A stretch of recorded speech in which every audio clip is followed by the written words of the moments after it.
આજ રોજ ધોરણ 12 અને ધોરણ 10ની બોર્ડની પરીક્ષાનો પ્રારંભ થયો છે ત્યારે ભારતીય જનતા પાર્ટી દ્વારા વિદ્યાર્થીઓને ગુલાબનું ફૂલ આપી અને મોઢું મીઠું કરાવીને શુભેચ્છા પાઠવવામાં આવી। આજે આખા ગુજરાતમાં ધોરણ 10 અને ધોરણ 12ની પરીક્ષાનો પ્રારંભ થશે।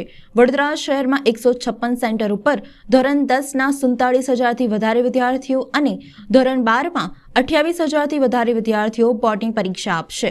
વિદ્યાર્થી જીવનનો સૌથી મહત્વનો તબક્કો એટલે કે બોર્ડની પરીક્ષા, જેની આજે શરૂઆત થઈ રહી છે ત્યારે આ તમામ 156 સેન્ટર ઉપર ભારતીય જનતા પાર્ટીના તમામ કાર્યકર્તાઓ એકત્રિત થઈને બાળકોને શુભેચ્છા પાઠવી હતી। ગુલાબનું ફૂલ અને મોઢું મીઠું કરાવીને તેમને શુભેચ્છા આપવા માટે બધા એકત્રિત થયા હતા। આજ રોજ માંજલપુર પંચલ સ્કૂલ ખાતે ભારતીય જનતા પાર્ટીના સત્યન કુબાલકર મહામંત્રી વડોદરા શહેર આજે વિદ્યાર્થીઓને ગુલાબનું ફૂલ આપીને શુભેચ્છા પાઠવી હતી। આજ રોજ ગુજરાત બોર્ડની એક્ઝામો શરૂ થઈ રહી છે। વોર્ડ નંબર 11ના સબરી સ્કૂલ ખાતે ભારતીય જનતા પાર્ટીના સૌ કાર્યકર્તા મિત્રો ભેગા થઈ અને બાળકોને શુભેચ્છાઓ આપવા માટે અહીંયા આવ્યા છીએ।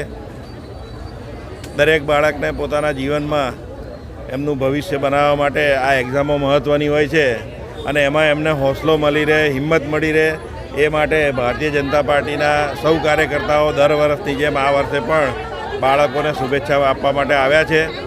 અને બાળકો માટે ભારતીય જનતા પાર્ટી તરફથી એક પેમ્પલેટ બનાવવામાં આવ્યું છે કે ભાઈ એ 10મું 12મું ધોરણ પાસ કરી અને આગળ કયા લાઇનમાં જઈ શકે છે, કેટલા ટકા લાવે તો કઈ કોલેજમાં કે કયા વિષયમાં એમને એડમિશન મળી શકે છે એની એક માહિતીસભર પુસ્તિકા ભારતીય જનતા પાર્ટી તરફથી બહાર પાડવામાં આવી છે।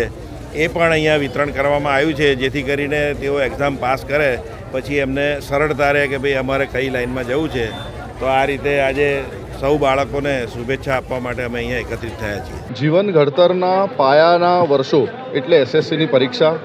આજે ગુજરાત માધ્યમિક બોર્ડ દ્વારા એસએસસીની પરીક્ષા જ્યારે શરૂ કરવામાં આવી છે ત્યારે આ ભૂલકાઓને ભારતીય જનતા પાર્ટી તરફથી આશીર્વાદ આપવા, એમને શુભકામના આપવા, એમની તમામ મનોકામના પૂરી થાય, એમના પેપર સુખરૂપ જાય એવી સંકલ્પ સાથે આજે પંચશીલ સ્કૂલ ખાતે વોર્ડ નંબર 18ના કાર્યક્રમમાં ઉપસ્થિત રહેવાનો અવસર મળ્યો છે।